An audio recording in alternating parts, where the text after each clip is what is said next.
Hello everyone, good morning and welcome back to my channel. কেমন আছো সবাই? আশা করি সবাই ভালো আছো, সুস্থ আছো। আমিও মোটামুটি বেশ ভালো আছি। শুভপ্রিয়া ক্রিয়েশনের আর একটা নতুন ব্লগে তোমাদের স্বাগত।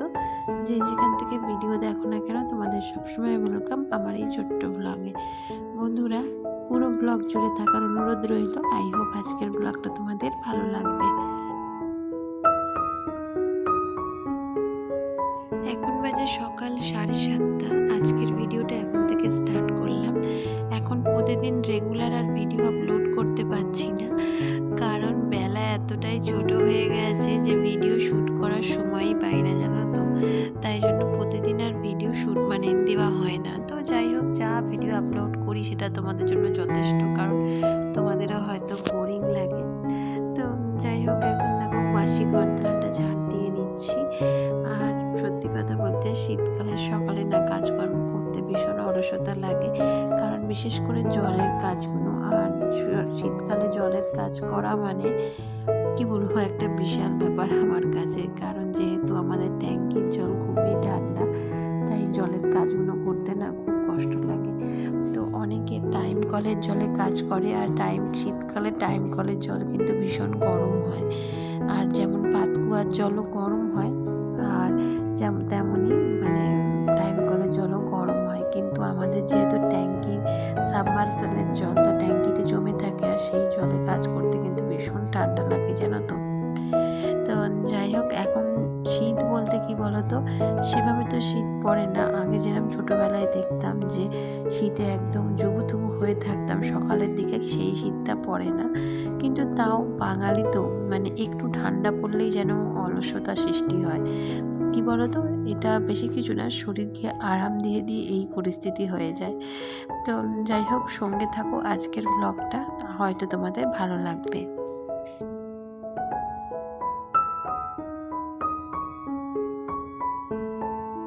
যতই ভাবি যে একদিন কাপড় কাচাটা স্কিপ করব, কিন্তু সেদিনই দেখি যে রাজ্যের কাপড় পরে যায়। আর শীতকাল মানেই হচ্ছে অত্যাধিক কাপড় চোপড় পরা। গরমকালে যেরকম ঘামে ভিজে জামা কাপড় গন্ধ হয়ে যায়, শীতকাল ঠিক উল্টো।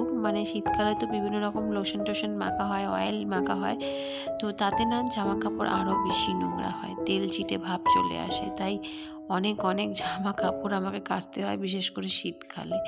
আর শুকানোর তো কোনো কথাই নেই, শীতের সকাল মানে সেই 8টা-9টার আগে তো রোদ্দুর ওঠে না। আর যতই সকালে কেচে ধুয়ে মেলি না কেন, দুপুর 2টো না বাজলে সেই জামা কাপড় শুকনো হতে চায় না।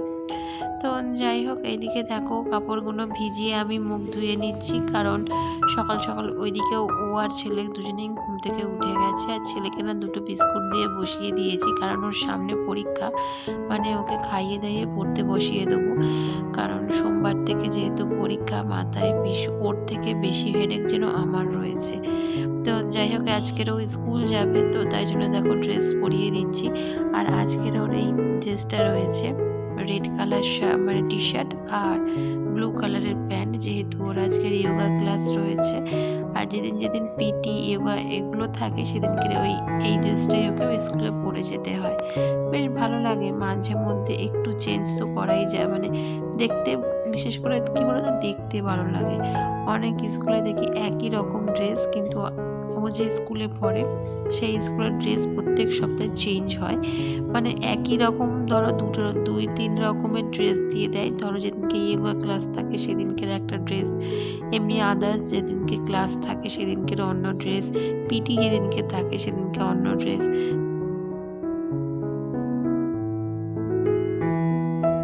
ছেলেকে যখনই জুতো মোজা পরাতে বসি, তখন এতটা বিরক্ত লাগে, আর ও না ভীষণ পরিমাণে বিরক্ত করে, জানো তো।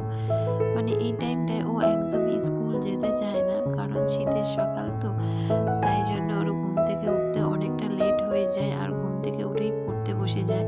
তার সঙ্গে একটু ফোন দেখার নেশা ওর রয়েছে সকালবেলা, তো সেটা আমি ওকে এখন আর দেখতে দিচ্ছি না। তো সেই কারণেই একটু বিরক্ত থাকে আমার ওপর সবসময়।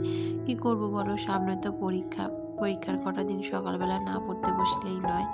তো যাই হোক, এখানে দেখো যে জামা কাপড়গুলো কেচে কি বলবো ভিজিয়েছিলাম, সেগুলোকে এখন আমি ধুয়ে কেচে মেলছি। আর অনেকগুলোই জামা কাপড় জানো তো। সকালে কিন্তু এক বালতি আমি কাচাকুচি করে মেলেছি।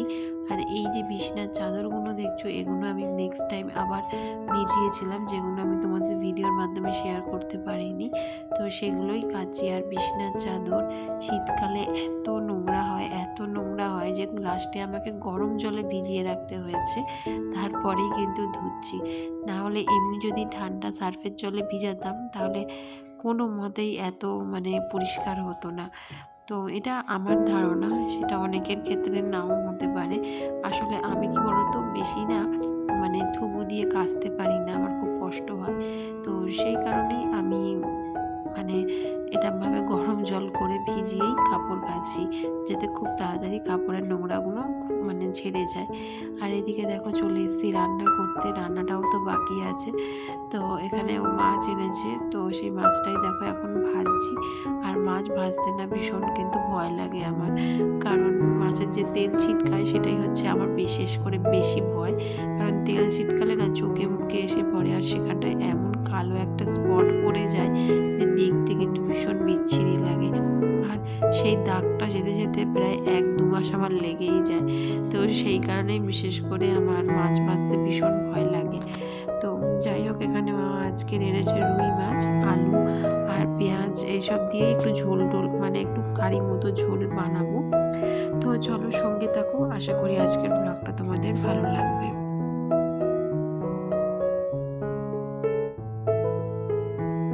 ওইদিকের হাঁড়িতে বসিয়েছি ভাত, আর এইদিকে মাছ যে বানাবো আলুটাকে একটু ভালো করে মশলার সাথে কষিয়ে নিচ্ছি।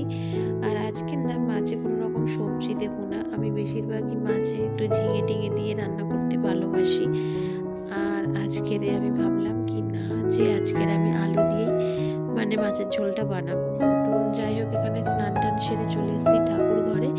আজকের যেহেতু বৃহস্পতিবার, ঠাকুর ঘরে কিন্তু আমি অনেকক্ষণই এসেছি, অনেকক্ষণ পর ভিডিওটা আবার শ্যুট করছি। আর এখানে দেখো ঠাকুরের লক্ষ্মী ঠাকুরের ঘরটা পেতে নিচ্ছি। আর আজকের আমের পল্লবটা একেবারে তাজা ছিল জানো তো। সচরাচর এইরকম আমের পল্লব বাজার থেকেও আনে না, ফুলের দোকান থেকে দেয় না, কিন্তু আজকের আমের পল্লবটা কিন্তু ভীষণ তাজা। আর এখন ঘড়ির কাঁটায় কটা বাজে জানো? এখন বাজে দুপুর 1টা। এরপরে ছেলেকে স্কুল থেকে আনতে যেতে হবে।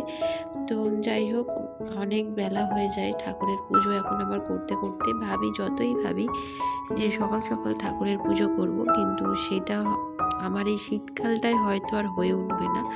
হ্যাঁ, যদি কোথাও যাওয়ার থাকে বা আমার কাজ পড়ে যায়, তখন আমাকে সকাল সকাল স্নান সেরে ঠাকুরকে পুজোটা আগে দিতে হয়।